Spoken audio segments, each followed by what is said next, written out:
नमस्कार. कॅम्प कलाच्या नवीन भागामध्ये तुमचं स्वागत आहे. मी अर्चना देशपांडे जोशी इथे घेऊन येणार आहे नवीन नवीन कलाकार जे कॅमेरामागे काम करतात, जे पेंटिंग करतात आणि ज्यांना विविध कलांमध्ये इंटरेस्ट आहे, अशा सगळ्या लोकांसाठी हे चॅनल आहे.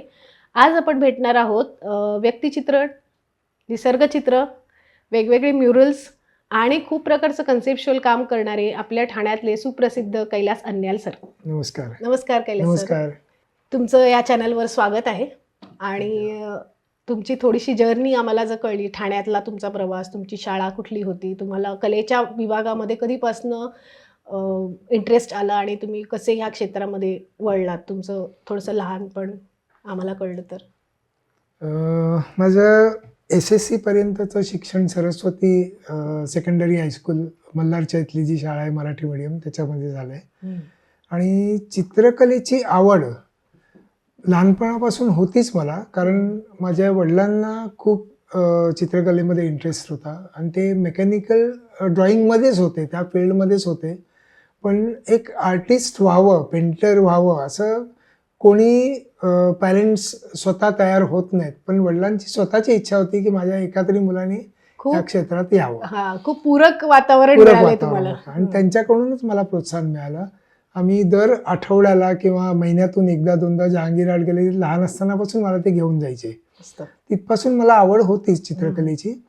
आणि मी 6वीला असतानापासून माझे हे फील्ड ठरलेलं होतं, फोकस्ड होतं की याच फील्डला जायचं कितीही पर्सेंटेज मिळालं तरी. आणि त्याच्यात ॲडिशनल म्हणजे आमच्या शाळेचे शेलार सर जे आहेत सरस्वती शाळेचे, त्यांच्याकडून मला खूप प्रोत्साहन मिळालं. कारण 6वीला मला स्पोर्ट्सची पण तेवढीच आवड होती. तर स्पोर्ट्समुळे, क्रिकेटमुळे मी 6वीला पूर्ण वर्षभर क्रिकेट खेळलो आणि त्याच्यामुळे मी अभ्यासात लक्ष दिलं नाही, त्यामुळे फेल झालो 6वीला असताना. आणि पुढच्या वर्षी मग लगेच ज्यावेळेस मी नेक्स्ट इयरला थोडं मला फील झालं, त्यामुळे मी क्रिकेट पूर्ण बंद केलं.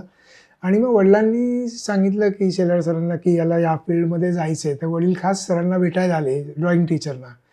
तर त्यांनी मग सांगितलं, खूप महत्त्वाचं सांगितलं त्यांनी, किती छान, की जर तुम्हाला तुमच्या मुलाला ॲडमिशन घ्यायची असेल या फील्डमध्ये तर त्याला एकतर अभ्यासात पण लक्ष द्यावं लागेल. हे मला सांगितलं त्यांनी इनडायरेक्टली. अभ्यासात पण लक्ष द्यावं लागेल, कारण ॲडमिशनसाठी SSCचे पर्सेंटेज पण महत्त्वाचे आहेत आणि चित्रकला पण महत्त्वाचे आहेत. त्यामुळे मग ड्रॉइंग ग्रेड एक्झाम्स असतात, तर त्याच्यात त्यांनी माझ्याकडून भरपूर काम करून घेतलं. A ग्रेड मिळाली त्याच्यामध्ये. आणि नशिबाने त्यांनी सांगितल्यामुळे अभ्यासात पण मी तेवढंच लक्ष दिलं आणि लगेच पुढच्या वर्षी मी क्लासमध्ये फर्स्ट आलो. तर तिथून मग थोडी जर्नी माझी चेंज झाली. स्पोर्ट्स पूर्ण बाजूला गेलं आणि 3-4 वर्ष मी पूर्ण ड्रॉइंग आणि अभ्यासावर फोकस केलं. त्यानंतर ॲडमिशनची ज्यावेळेस वेळ आली, SSCचा रिझल्ट लागला, बऱ्यापैकी मार्क्स होते. आणि ज्यावेळेस ॲडमिशनची वेळ आली तेव्हा JJ स्कूल ऑफ आर्टमध्ये ॲडमिशन मिळावी अशी वडिलांची पण इच्छा होती, माझी पण इच्छा होती. पण फाईन आर्ट्सला जायचं की अप्लाइड आर्टला जायचं हे डिसिजन होत नव्हतं. पण ठीक आहे, जे मिळेल ते. पण JJ स्कूल ऑफ आर्ट हा एक प्रायोरिटी होती. तिथे फॉर्म भरला. तर एक दोघांनी सांगितलं की अजून एक कॉलेज आहे रयजा स्कूल ऑफ आर्ट, तिकडे पण तुम्ही फॉर्म भरून ठेवा. माझ्या नशिबाने मला JJ स्कूल ऑफ आर्टला ॲडमिशन मिळाली नाही, पण रयजाला लगेच माझ्या पर्सेंटेज मेरिटवर मिळून गेली ॲडमिशन तिकडे. पण त्यावेळेस अशी कंडिशन नव्हती की बाबा ओळखीने किंवा काही करून मी JJला पुन्हा ॲडमिशन घेईन असं नव्हतं. त्यामुळे मी तिकडे कंटिन्यू केलं. आणि कॉलेज खूप चांगलं आहे. रयजा स्कूल ऑफ आर्टमधून माझं आर्ट एज्युकेशन झालं, म्हणजे चित्रकलेतलं जे शिक्षण आहे 5 वर्षाचं, तिथे माझं रयजा स्कूल ऑफ आर्टमधून झालं. मग ते शेवटी अप्लाइड आर्टमध्ये केलं का फाईन आर्टमध्ये केलं? तर त्याच्याबद्दल ॲडमिशनच्या आधी आम्ही एका चित्रकाराचं, मी नाव सांगत नाही, त्यांना भेटलो होतो. त्यांना विचारलं की बाबा मला स्वतःला इंटरेस्ट काय होता मला कळत नव्हतं तेवढं, म्हणून त्यांना भेटायला गेलो. ते स्वतः कमर्शियल आर्टिस्ट होते आणि त्यांनी थोडंसं चुकीचं मार्गदर्शन म्हणा, त्यांनी म्हणाले की फाईन आर्ट्सला जाऊन उपयोग नाही, कारण त्याच्यात तेवढी कामं नसतात वगैरे. असं थोडंसं मिसगाईड झालो आम्ही त्याच्यामुळे. मला इंटरेस्ट होता फाईन आर्ट्समध्ये, पण त्यांच्या तशा बोलण्यामुळे थोडंसं माझं ते माइंड चेंज झालं आणि मी कमर्शियलला ॲडमिशन घेतलं. म्हणजे थोडंसं अनिच्छेनेच झालं ते. अनिच्छा म्हणता येणार नाही, त्याच्यात पण मी खूप एन्जॉय केलं कमर्शियल आर्टमध्ये पण. म्हणजे इंटरेस्ट निर्माण झाला त्याच्यात पण. पण खूप वर्षांनी माझ्या लक्षात आलं. जवळजवळ मी 14 वर्ष कमर्शियल कामं केली. कॉलेजमधून पासआउट झालो आणि कॉलेजची 5 वर्ष मी पार्ट टाइम जॉब केले. बरोबर. म्हणजे त्याच्यात सुमंगल पब्लिशिंग, काल निर्णयचं आहे, ते आहे, असे 3-4 एजन्सीजमध्ये मी 5 वर्ष पार्ट टाइम काम केलं आणि स्वतःची क्लायंट्स पण मी डेव्हलप केले म्हणजे त्या 5 वर्षामध्ये. गुड. त्यामुळे मी ठरवलं होतं की कॉलेज झाल्यानंतर आपण जॉब नाही करायचा. एजन्सीमधून सुरू करायचं. मिळत होते मला, एजन्सीमध्ये जॉब वगैरे मिळत होते, पण मी स्वतःचं काहीतरी आपण करायचं. त्यामुळे ते आधीच ठरवलं होतं. कलाकार मनस्वीच असतात ना, ते मनासारखंच काम करणार. ते असं कोणी सांगितलं म्हणून किंवा कोणी म्हणतंय म्हणून, पैशाची गरज आहे म्हणून वगैरे असं काही हे नसतं. हा, ऑब्व्हियसली कमर्शियल आर्ट मध्ये शेवटी पैसा तिकडून मिळणारच होता. त्यामुळे मग मी एजन्सीचा जॉब ऍक्सेप्ट केला नाही आणि स्वतःचं डिझायनिंगचं एक स्टुडिओ छोटंसं चालू केलं त्यावेळेस. गुड. मग त्याच्यामध्ये कमर्शियल सगळ्या कमर्शियलच, अगदी लोगो डिझायनिंग पासून अगदी छोटी तेव्हा सुरुवात होती, त्यामुळे छोट्या छोट्या कामांपासून मी सुरुवात केली. व्हिजिटिंग कार्ड पासून लोगो डिझायनिंग करायचो. मग हळूहळू पुढे जाऊन चांगल्या कंपनीचे कॅटलॉग्स वगैरे आहेत, मॅगझिन ॲड्स आहेत, प्रेस ॲड्स आहेत, त्याच्यामध्ये काम करायला लागलो. ओके. मग एवढं 14 वर्ष काम केल्यानंतर अचानक फाईन आर्ट मध्ये तुमचा इंटरेस्ट किंवा तुमचा कल झाला आणि मग त्याच क्षेत्रामध्ये तुम्ही जास्तीत जास्त प्रगती करत गेला, तर त्याच्या मागचं कारण काय आहे? नाही, अचानक नाही झाले हे. 14 वर्ष काम करत असताना डिझायनिंगची खूप कामं केली आणि बऱ्याच चांगल्या कंपन्यांचे लोगोज वगैरे मी केलेले आहेत. तर ते करत असताना कुठेतरी एक बॅक ऑफ द माइंड माझ्या नेहमी असायचं की आपण स्वतःसाठी काय करतोय. आपल्याला डिझायनिंग करतोय, त्याचे पैसे मिळतात, लोकांसाठी आपण काम करतोय, हे बॅक ऑफ द माइंड असायचंच. पण शेवटी म्हणजे मानसिक समाधान कुठेतरी शोधत शोधत आपण ते त्या प्रकारचं काम त्याच्यात पण मानसिक समाधान अगदीच नव्हतं असं म्हणता येईल ना, कारण डिझायनिंगचंच फील्ड होतं. प्रत्येक दिवस वेगळा असायचा, प्रत्येक काम वेगळं असायचं. त्यामुळे त्याच्यात पण मी एन्जॉय करत होतो, पण तरी सुद्धा जे माझ्या मनात होतं ते मला करायला मिळायचं नाही. कारण नंतर कामं एवढी वाढत गेली. मग मी प्रिंटिंगचं, स्क्रीन प्रिंटिंगचं स्वतःचं युनिट चालू केलं. जवळजवळ 5-6 टेबल्स होते माझ्याकडे, काही जण कामाला होते. असं करत हळूहळू त्याच्यात मी अडकत गेलो. म्हणजे मला कधी त्याच्यात मी पूर्ण इन्व्हॉल्व्ह झालो, माझ्यासाठी जो वेळ होता थोडाफार आधी द्यायचो तो सुद्धा मी देईनसं झालो त्याच्यामध्ये. ओके. मग नंतर कुठेतरी मला एक 8-10 वर्ष काम केल्यावर वाटायला लागलं, अरे याच्यातून कधीतरी बाहेर पडायला पाहिजे. पण ते डिसिजन तेवढं सोपं नव्हतं, कारण सगळ्याच गोष्टी, घरातल्या जबाबदाऱ्या, सगळ्याच गोष्टी महत्वाच्या होत्या. मीनवाईल 13-14 वर्ष काम केल्यानंतर 2003 मध्ये कुठेतरी स्ट्रॉंगली मला वाटायला लागलं आता काहीतरी डिसिजन आपल्याला घ्यायला पाहिजे. तर ते डिसिजन घेण्यासाठी फायनान्शियल बॅकअप जो असतो तो पहिला विचार असतो. कारण कुटुंब म्हटल्यावर जबाबदाऱ्या आहेत, मुलं लहान होते, हे सगळं होतं. नशिबाने माझी मिसेस दर्शना ती जॉबला लागली आणि मग मी म्हटलं थोडंसं आता आपल्याला विचार करायला हरकत. एवढे वर्ष मी तिला कधी बोललो पण नव्हतं असं माझ्या डोक्यात आहे म्हणून. तर तिला मी बसून सांगितलं, बघ असं असं फाईन आर्ट्स एक वेगळं फील्ड असतं, पण ती या क्षेत्रातील नाही आहे, त्यामुळे तिला तेवढी माहिती नव्हती. त्याच्यात पेंटिंग्स वगैरे करतो आपण, एक्झिबिशन्स वगैरे करतो, ते ह्या ह्याच्यात नाही आहे, तर ते मला करायचं आहे. पण कुठेतरी आपल्याला फायनान्शियली हे पाहिजे. आता अनायसे तू जॉबला लागलीस तर आपल्या डिसिजन आपण घेऊ शकतो आता. तर तिने जराही विचार न करता म्हणली नाही हरकत नाही, आपण इमिजिएट ते डिसिजन घ्यायला हरकत नाही. काय नशीब आहे. त्यामुळे तिचा पण सपोर्ट होता आणि ऑलरेडी घरी कन्व्हिन्स करायचा प्रश्नच नव्हता, कारण वडिलांची स्वतःची इच्छा होती या फील्डला यावं म्हणून. पूरक वातावरण, त्यामुळे ते डिसिजन पूर्ण माझ्यावरच होतं. त्यामुळे मी एक वेळ अशी आली की मी इमिजिएट डिसिजन घेतलं, उद्यापासून कामं बंद करायची. ओके. म्हणजे चालू कंपन्यांची कामं होती, सगळे स्क्रीन प्रिंटिंगचं युनिट होतं. पण ते केल्यानंतर मग शेवटी माझ्याकडे जी कामाला माणसं होती त्यांचं काय करायचं हा एक प्रश्न होता. मग जो माझ्याकडे जुना पहिल्यापासून एक मुलगा होता त्याला मी बसून सांगितलं, बाबा मी बंद करतोय, तू करणार असशील तर पूर्ण युनिट तुला मी देतो, त्याचं जे काय असेल. तो म्हणतो नाही पण एवढे पैसे मी इमिजिएट, म्हटलं पैशाचं सोडूनच दे, म्हटलं ते जे काय मटेरियल आहे ते सगळे तू घे, तू कमव पहिले, तेव्हा कमवशील तेव्हा मला दे. असं करून मी ते सोडून दिलं. ते सोडलं, प्रिंटिंगचं युनिट बंद केलं. आता राहिलं डिझायनिंगचं. कम्प्युटर तर होते आणि सुरुवातीला ज्यावेळेस आम्ही कामं चालू केली 90 मध्ये, तेव्हा कम्प्युटर्स नव्हते. आम्ही सगळं काम मॅन्युअली केलेलं आहे. म्हणजे अगदी कटिंग पेस्टिंग पासून सगळे आर्लीच्या मुलांना माहीत पण नसेल ते, तर ते सगळं आम्ही मॅन्युअली केलेलं आहे. पण आता कम्प्युटर आल्यामुळे आम्हाला ते पण शिकून घ्यावं लागलं होतं. कोरल, फोटोशॉप बऱ्यापैकी त्याच्यातच सगळे सगळी कामं softwares पण, सॉफ्टवेअर हा. सगळे शिकून घ्यावे लागले. तर ते केलं होतं. त्यामुळे मग डिझायनिंगची कामं मी थोडे दिवस चालू ठेवली. म्हटलं ठीक आहे डिझायनिंग करूया. पण नंतर असं व्हायला लागलं ना की डिझायनिंगची कामं आली की लगे उद्या पाहिजे असं व्हायला लागलं.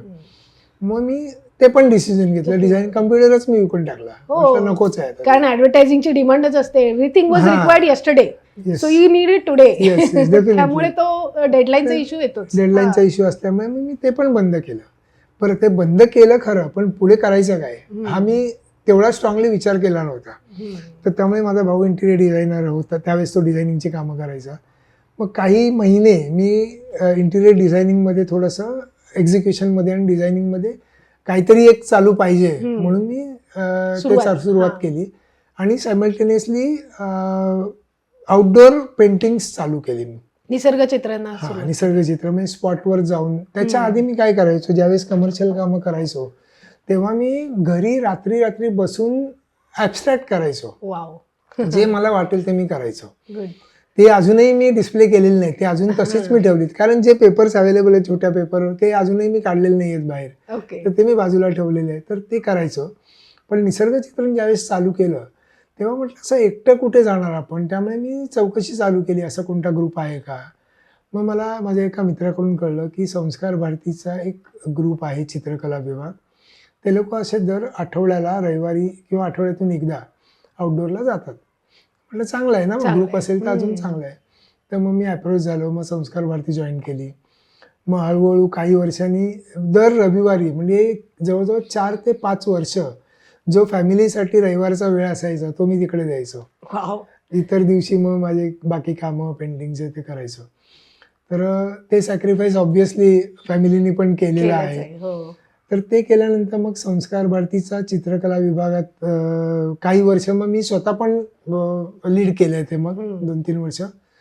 आणि मग असं करून माझ्या आउटडोअरच्या कामाला सुरुवात झाली. मग त्या संस्कार भारतीबरोबर बऱ्याच ठिकाणी बाहेर आम्ही गेलो. नाशिक त्र्यंबकेश्वर आहे, नाशिक आहे, अलिबाग आहे, अशा छोट्या छोट्या जवळच्या ठिकाणी बऱ्याच ठिकाणी गेलो. त्याच्यानंतर मग अजून एक कळलं की आर्ट सोसायटी ऑफ इंडिया म्हणून असं एक संस्था आहे, ती खूप जुनी संस्था आहे. तर त्यांना जॉईन झालो. मग त्यांच्या थ्रू तर मग बरेच लांबचे मग 10-10 दिवसाचे अशा आउटडोअर चालू झाले. म्हणजे ते राजस्थान, हम्पी अशा वेगवेगळ्या ठिकाणी, लेह लडाख वगैरे असं बऱ्याच ठिकाणी मी जॉईन केलं. आणि ते करत असताना ज्यावेळेस मी सुरुवात केली, पहिले पेंटिंग केले लँडस्केप, जवळजवळ 14-15-16 वर्षांनी मी हात लावत होतो वॉटर कलर्सला. पहिलं पेंटिंग मी अंबरनाथच्या शिवमंदिरला केलं. तेव्हा असं वाटलं अरे आपण 5 वर्ष एवढं काम केलं, ह्या स्टेजचं काम आपण का करू शकत नाही आहोत. म्हणजे एवढा मी फ्रस्ट्रेट झालो, काम माझ्याकडून तेवढं चांगलं झालं नाही ते. अरे आपल्याला जमेल की नाही आता एवढ्या वर्षानंतर आपण करतोय, असं कुठेतरी एक बॅक ऑफ द माइंड ते चालू होतं. पण मग त्याच फील्डमधले आता कामत सर वगैरे आहेत, पावसकर सर आता नाही येत ते, तर त्यांनी सांगितलं हे काम तू बाजूला तारीख टाकून ठेव आणि काम सुरू ठेव. आणि ते अजूनही मी पेंटिंग, सराव आणि सातत्य या दोनच गोष्टी आहेत या कलेच्या संदर्भात. जर तुम्हाला पुढे जायचं तेच महत्वाचं आहे. कितीही तुमचं ड्रॉइंग चांगलं असेल, जर सराव नसेल रेग्युलर तर तुम्ही काहीच नाही करू शकत. ते चित्र मी अजूनही तारीख टाकलेलं बाजूला ठेवलंय आणि सतत काम करत राहिलो. आणि 3-4 महिने काम केल्यावर मी विचार केला चला आता कुठेतरी एक डिस्प्ले करायला पाहिजे आपल्याला. त्यामुळे मी ठाण्यातच एका आर्ट गॅलरीमध्ये ते मी डिस्प्ले केलं. आणि नशिबाने मला पहिल्याच एक्झिबिशनमध्ये माझे 2 पेंटिंग सेल झाले. क्या बात आहे. तेच ठाण्यातलेच एक मित्र आहेत माझे, त्यांनीच विकत घेतले ते. आणि त्याच्या आधी म्युरल्स, इंटेरियरची कामं मी करायचो. तर म्युरल्सची कामं माझी कशी सुरुवात झाली, इंटेरियरची कामं करता करता हिरानंदन इस्टेटला एका साईटवर मी काम करत असताना ते तिथले जे ओनर होते ते आले की कैलास आपल्याला या एक वॉलवर काहीतरी करायचं आहे. त्यावेळेस मी एकही म्युरलचं काम केलं नव्हतं. त्यांना मी स्पष्ट सांगितलं मी एकही म्युरल केलेलं नाही आहे. पेंटिंग्स करतो, पेपरवर करणं वॉलवर करणं याच्यात फरक आहे. ते म्हणतात तुला जे पाहिजे ते कर, मी तुला विचारणार पण नाही तू काय करतोस, मला फक्त कॉस्टिंग सांग किती होईल. तर डिझाईन केलं, मी त्यांना दाखवलं, म्हणजे की तुला आवडलंय ना करून टाक. तर ते पहिलं माझं म्युरलचं काम तिथे सुरुवात झाली त्यांच्याकडे. आणि त्यांनीच माझं पहिलं पेंटिंग ठाण्यातल्या आर्ट गॅलरीमधून विकत घेतलं.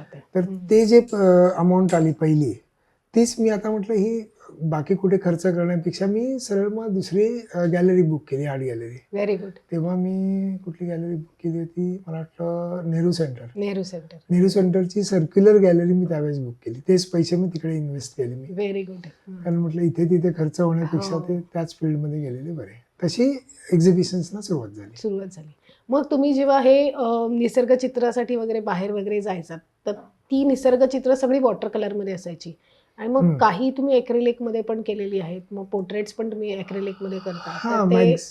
मॅक्झिमम काम माझं वॉटर कलर मध्ये आउटडोअरला झालेलं आहे.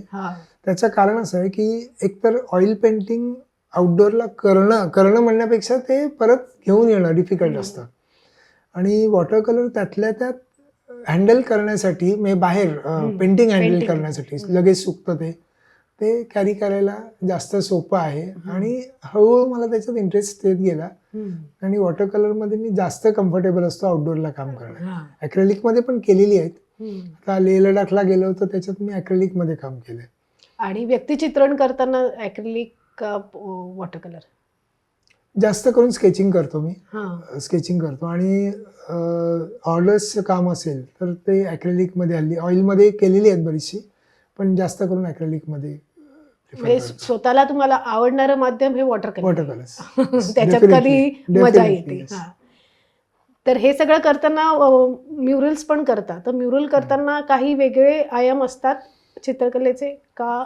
म्युरल करताना नाही, बराच फरक आहे. ज्यावेळेस आपण लँडस्केप किंवा पोर्ट्रेट करतो त्यावेळेस एक छोटासा कॅनव्हास असतो. बरोबर. किंवा मोठे पण करू शकतो आपण 3 फूट वगैरे मॅक्झिमम, पण म्युरल्सची कामं 10 फूट असतील, 12 फूट असतील, 15 फूट, किती सांगू शकत नाही तुम्ही. म्हणूनच मी हा प्रश्न विचारला की ते खूप मोठा कॅनव्हास होतो. मोठा कॅनव्हास आणि त्याच्यात ड्रॉइंग करणं म्हणजे थोडंसं डिफिकल्ट असतं कारण तो अंदाज पूर्ण घ्यावा लागतो. कॅनव्हासवर पेपरवर थोडंफार आपण इरेज करून हे करू शकतो. एकदा त्याच्यावर कलर केलं की ते एकतर पूर्ण रिपेंट करा किंवा मग त्याच्यात काहीतरी थोडेफार चेंजेस आपण करू शकतो. त्यामुळे मोठा कॅनव्हास असल्यामुळे ती जजमेंट टोटली वेगळीच जजमेंट आहे म्युरल्सची जजमेंट. कारण छोट्याशा वहीवर चित्र काढणं, मोठ्या कागदावर, कॅनव्हासवर आणि मग भिंतीवर म्हणजे सगळ्या प्रकारच्या याचा ग्राफ आहे. चित्र काढण्याचा जो ग्राफ असतो तो इथपासनं इथपर्यंत म्हणजे अगदी भिंतीपर्यंत पण जातो. आणि त्याच्यामध्ये दुसरं अजून मीडियम पण वेगवेगळे हँडल करायला मिळतात.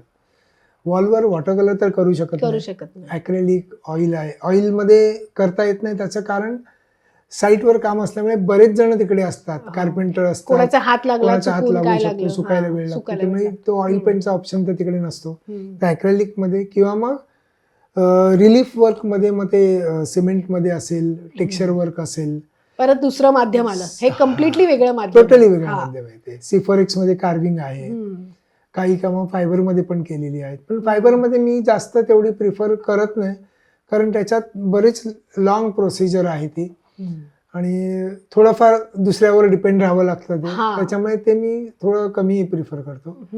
ॲक्रेलिक किंवा टेक्स्चर वर्क असेल, सिफोरेक्स मध्ये कार्विंग, ते मी मॅक्झिमम करण्याचा प्रयत्न करतो. बरं. तर तुम्ही ज्या वेळेस कामं करत होता तेव्हा तुम्हाला हाताने काम करायची जास्त सवय आहे किंवा ते माध्यम आपल्याला जास्त आवडतं. आता नवीन येणारी मुलं जी आहेत, जी म्हणजे डिजिटल युगातली मुलं आहेत, ती सुद्धा हाताने काम करतात का आता ते थोडं स्वरूप बदलत चाललंय आणि एआयचा पण तिथे थोडासा इंटरफेरन्स होतोय? खूप महत्वाचा प्रश्न आहे कारण आता एआय म्हणा किंवा डिजिटल युग आहे आता, त्याच्याशिवाय आता पर्याय पण नाहीये तसं म्हणाल तर. म्हणजे आपल्याला ते ऍक्सेप्ट करावं लागेल. भले मी मॅन्युअली काम केलेलं आहे, मला आजही मॅन्युअली काम करायला जास्त, मी कम्प्युटरमध्ये डिझायनिंग डिजिटली काम करायला सुरुवात केलेली असताना पुन्हा इथे या फील्डमध्ये वळलो. पण आता एआय आल्यापासून पुन्हा थोडासा तो क्वेश्चन मार्क आहेच, पुढे काय. आता म्युरल्सचं काम म्हणाल तर आता म्युरल्सच्या वॉल पेंटिंग आम्ही जे करतो त्याच्या प्रिंटिंगच्या मशिनरी झालेल्या आहेत. पुढे मागे होणार आहे ते, त्याला काही पर्याय नाही. पण त्याच्यामुळे मॅन्युअल कामावर इफेक्ट 100% होईल असं मी कधीच म्हणणार नाही. जसं आपण नाट्य आणि याच्यामध्ये आहे, नाटकाचे प्रयोग कधीच बंद होणार नाहीत. त्याच्यात एक जिथे तुम्हाला प्रत्यक्ष सहभाग असायला पाहिजे तिथेच प्रत्यक्ष सहभाग असायलाच पाहिजे. प्रमाण कमी होईल नो डाऊट, म्हणजे जर इथे 100 जण आधी काम करायचे, जर 10 जणच करतील, पण ते हा. मॅन्युअली काम करतील. म्हणजे आता स्किल वर्कर्स कमी लागतील आणि स्किल असणारे जास्त काम करतील. हा. म्हणजे ज्याच्याकडे खरंच चांगली Shortcut कला आहे, नाहीये त्याच्यामध्ये. शॉर्टकट वाले आता नाही होणार. नाही होणार. हा. पण ठीक आहे, मी त्याच्या अगेन्स्ट नाही आहे. हा. काळाप्रमाणे काळाच्या- आपल्याला काळाप्रमाणे चालायलाच पाहिजे, बदलायलाच म्हणजे पाहिजे. त्याला काही ऑप्शन नाहीये. आता ॲनिमेशन पण आधी मॅन्युअली करायचो हो, आपण हो. सगळे. आम्ही सगळी चित्र मॅन्युअली काढायची. केलेली आहे. हो, हो. एक ऍक्शन इथून इथे जाईपर्यंत 10 स्केचेस 10 sketch केलेली आहेत होतात. आम्ही. हो. ते आता नुसतं एक ड्रॉइंग काढलं की पूर्ण तुमचं ॲनिमेशन फिल्म तयार होते तयार त्याच्यामध्ये. होते. हम्म. पण चांगलं आहे ना, कारण वेळ कमी लागतो त्याच्यामुळे. मग या क्षेत्रात येणाऱ्या नव्याने येऊ पाहणाऱ्या लोकांसाठी तुम्ही काय सजेशन द्याल? की फाईन आर्ट मध्ये ज्याला एखाद्याला फाईन आर्ट मध्ये स्पेशलायझेशन केलंय त्याने आणि या क्षेत्रात काम करायचंय, तर तशा लोकांसाठी आता वेगळी स्किल्स लागणार आहेत. पूर्वी कसं फक्त तुमची कला चांगली आहे, तुमचा हात चांगला आहे, तुमचं सराव आणि हे सगळं चांगलं असेल तर तुमचं निभावून जायचं. तसं आत्ताच्या काळामध्ये जी मुलं येऊ पाहतायत, तर त्यांना तुम्ही काय सजेस्ट कराल की ह्याच्या बरोबरीने त्यांना अजून कशाची दोन्ही आवश्यकता आहे? महत्वाचे, दोन्ही महत्वाचे. मी नुसतं तुम्ही अॅनिमेशन फील्डमध्ये असाल तर तुमचा हात चालू राहणं ते तेवढंच महत्वाचं आहे. त्याशिवाय क्रिएटिव्हिटी जी आहे ना, ती पहिली सुरुवात तुमच्या हातापासूनच होते. बरोबर. माइंडमध्ये किती असेल तुम्ही डायरेक्ट त्याच्यावरती उतरवू शकता, पण ते जोपर्यंत एक स्केच, मग भले आता बरेचसे ऑप्शन झाले आहेत, आयपॅडवरती ड्रॉइंग करतात, Right. ते पण मॅन्युअलीच आहे ना. मॅन्युअलीच आहे. कोणी शेवटी करू तुम्हा- शकणार नाही हा. त्याच्यामध्ये. ज्याच्याकडे ड्रॉइंगचं स्किल नाही आहे, त्याला सेन्स नाही आहे, तो काम नाही करू शकणार ना ते. हा, रेडीमेड सॉफ्टवेअर आहे, त्याच्यात तुम्ही हे इथे फेस ऍड करा, इथे ते करू शकता. पण ड्रॉइंग करणं, कॅरेक्टर डेव्हलप करणं, हे सगळं मॅन्युअली, आयपॅड जरी असला तरी मॅन्युअली स्टायलसनी करावं लागतं ना ते. त्यामुळे त्या फील्डच्या अगेन्स्ट मी नाहीच आहे. दोन्ही सायमल्टेनियसली चालू आहे. दोन्ही तुम्हाला ऍट टाइम करता आलं पाहिजे, आलं तर पाहिजे. तुमचा इथे टिकाव लागेल. नाही आता तर आम्हाला दुसरा ऑप्शन नव्हता, कारण आम्ही बाहेर पडलो तेव्हा मॅन्युअलीच होतं. हळूहळू ते कम्प्युटरवर आलं, मग डिजिटलाइज झालं, मग आता AI मध्ये आलं. त्यामुळे हे चेंजेस करावेच लागतात त्याच्यामध्ये. काळाप्रमाणे करावे तुम्हाला लागले. बदलत जायला पाहिजे आणि तरच तुम्ही या क्षेत्रात हो, टिकून हो. राहू शकता. हो. आणि या क्षेत्राने तुम्हाला म्हणजे काय मिळालं, ह्या क्षेत्रात येऊन काय? बरेच जण जे लोक जॉबला आहेत किंवा बाकी फील्डमध्ये काम करतात, त्यांना एक स्वतःच्या मानसिक शांतीसाठी काहीतरी वेगळं करावं लागतं. बरोबर. म्हणजे काही जण मग सिंगिंगमध्ये जातात, भले ते प्रोफेशनली नसतील, पण एक स्वतःचं एक माइंड फ्रेश करण्यासाठी त्यांना कुठल्या तरी वेगळ्या फील्डचा आधार घ्यावा लागतो. म्हणजे काही ठिकाणी म्हणतात ना, की तुम्ही पोटापाण्यासाठी कुठलंही काम करत असाल तरी तुम्हाला स्वतःला जगण्यासाठी किंवा स्वतः जगण्याचा आनंद घेण्यासाठी कुठली तरी एक मानसिक कला समाधान पाहिजे मिळावं तुमच्या म्हणून हातामध्ये. तुमच्यामध्ये एखादी कला तुम्ही एखादी जिवंत कला ठेवली पाहिजे. मग मी पाहिजे. चित्रकलाच असं म्हणत नाही, कुठलीही कला तुमच्या हातामध्ये पाहिजे. तर ती जी कला एखादी हातात असेल, त्याच्यामुळे तुम्हाला जे माइंड फ्रेश होतं ना, ते कुठल्याही दुसऱ्या गोष्टीमध्ये होत नाही. कितीही पैसा तुम्ही कमवत असाल, एक सर्टन स्टेज अशी येते की नाही, आता बस झालं, आता आपण काहीतरी स्वतःसाठी करायला पाहिजे. बरोबर. माइंड फ्रेश राहण्यासाठी एक आपलं कुठल्या तरी मानसिक कलेचा संतुलन आधार राहिलं घ्यावाच पाहिजे. लागतो. हा, हो. आपल्याला ह्या म्हणजे हो. धकाधकीच्या जीवनामध्ये काहीतरी एक स्वतःला विरंगुळा पाहिजे, शांतता पाहिजे आणि ते मानसिक संतुलन साधण्यासाठी कुठली तरी एक कला तुमच्याकडे पाहिजेच असली आहे. पाहिजे. Yes. ह्याच अनुषंगाने मला पुढचा प्रश्न असा विचारते की आता ह्या क्षेत्रात तुम्ही नवीन काहीतरी करताय आणि जे नवीन करताय त्याच्याबद्दल तुम्हाला लोकांना काहीतरी? उत्सुकता काहीतरी आहे. कळलंय तुम्हाला? येस, मला कळलेलं आहे आणि ते खूप सुंदर आहे. मलाही ते खूप आवडलंय, म्हणून मला असं वाटतं तुम्ही प्रेक्षकांसाठी सांगावं. त्याच्यात मी एक प्रयोग केलेला आहे. म्हणजे तो प्रयोग माझ्यासाठी नवीन नव्हता, कारण आधी आम्ही 1-2 प्रयोग केलेले आहेत. तसे एक प्रयोग केला तेव्हा त्या प्रयोगामध्येच तुमची एक भेट झालेली आहे. तर तिथपासून ते डोक्यात होतं माझ्या. ओके. तेव्हा आठवत असेल तर कविता आणि पेंटिंग असं दोन्ही सोबत कॉम्बिनेशन होतं. त्याच्यानंतर कोरम मॉलमध्ये एक साधारण 18, आपला एक्झॅक्ट वर्ष आठवत नाहीये, लोकमतचा कार्यक्रम. हा, लोकमतचा कार्यक्रम होता. वर्ष मला आठवत नाहीये. 2018 गणपती स्पेशल प्रोग्राम होता. 16-17 असेल. तर त्याच्यात पण त्याच कन्सेप्टवर होतं. तर त्याच्यात मी गणपतीवरती पेंटिंग केलं, मोठ्या स्क्रीनवरती दिसत होतं. त्याच्यानंतर हिरानंदानी इस्टेटला एक आमचं ट्रेनिंग सेंटर आणि आर्ट गॅलरी होती, तिथे पण तो एक प्रयोग मी एकदा केला होता. पण ते मी प्रयोग दुसऱ्याच्या प्रोग्राममध्ये केले होते. बरोबर. म्हणजे मी जाऊन तिकडे एखाद्या गाणं चालू आहे, त्या गाण्याच्या बेसवर त्यावर आधारित मी पेंटिंग तिथे केलं होतं. तर यावेळेस जो मी प्रयोग केलाय तो थोडासा म्हणजे तो एका दिवसातला चेंज नाहीये. नाहीये, कन्सिस्टन्सी म्हणजे आहे तिथे पण. हां. गेली 5 वर्ष म्हणता येतील. हो. 5 वर्षापासून मी ते अप्लाय करण्याचा प्रयत्न करतोय. थोडंफार एखाद्या फील्डमध्ये आपल्याला जर काम करायचं असेल, भले डायरेक्टली त्याच्यात नसेल, पण त्याच्याशी निगडीत काम करायचं असेल, तर त्या फील्डमध्ये थोडंसं तरी तुमचं नॉलेज पाहिजे. बरोबर. त्यासाठी थोडं संगीत शिकण्याचा मी शिकण्याचा. प्रयत्न करतोय. तर त्या संगीताबरोबर म्युझिक बरोबर म्युझिक आणि आर्ट बरेच जण ती थेरपी वापरतात. बरोबर. म्युझिक आणि आर्ट थेरपी माइंड फ्रेश होण्यासाठी किंवा फ्रस्ट्रेशन घालवण्यासाठी ती वापरतात. तर ते एकत्र का करू नये असं बऱ्याच दिवसापासून माझ्या डोक्यात होतं. तर ह्या प्लॅटफॉर्मवर मी ते एकत्र आणण्याचा प्रयत्न केलाय. हा पहिला प्रयोग होता, हां. पण त्याचा रिस्पॉन्स खूप चांगला मिळालेला आहे आणि त्याच्यातून बरेचसे प्रयोग आता होतील आणि ते करायचा विचार आहे. खूप खूप वेळ आल्यावरती शुभेच्छा. त्या प्रयोगाबद्दल डिटेलमध्ये सांगेनच मी. हां. तुम्हाला तुमच्या येणाऱ्या कार्यक्रमासाठी खूप खूप शुभेच्छा आणि तुम्ही खूप लोकांच्या मानसिक संतुलनासाठी काम करताय. ही एक खूप चांगली गोष्ट आहे आणि याच्यामधनं खूप लोकांना प्रेरणा पण मिळेल की एक कला तुम्ही जोपासली तर तुमचं आयुष्य इथपासनं इथपर्यंत होऊ शकतं आणि तुमच्या मनाचा आढावा संपतच नाही. म्हणजे तो कसं असतं, ते आनंदाला मोजमाप नसतं.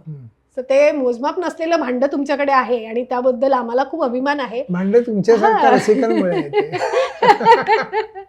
आणि हे सगळं करताना तुम्ही इतर बऱ्याच जणांना एक वेगळी ऊर्जा देताय आणि त्यातनं खूप नवीन लोकांना वेगवेगळ्या गोष्टींमुळे वेगवेगळ्या त्यांचे प्रॉब्लेम सॉल्व्ह होत आहेत आणि त्यातनं ते छान सुखकर आयुष्य जगतायत. त्याबद्दल तुमचं अभिनंदन आणि असेच नवीन नवीन प्रयोग तुम्ही करत राहा. खूप खूप धन्यवाद. तुम्ही आज Thank you. आमच्यासाठी वेळ काढलात आणि धन्यवाद.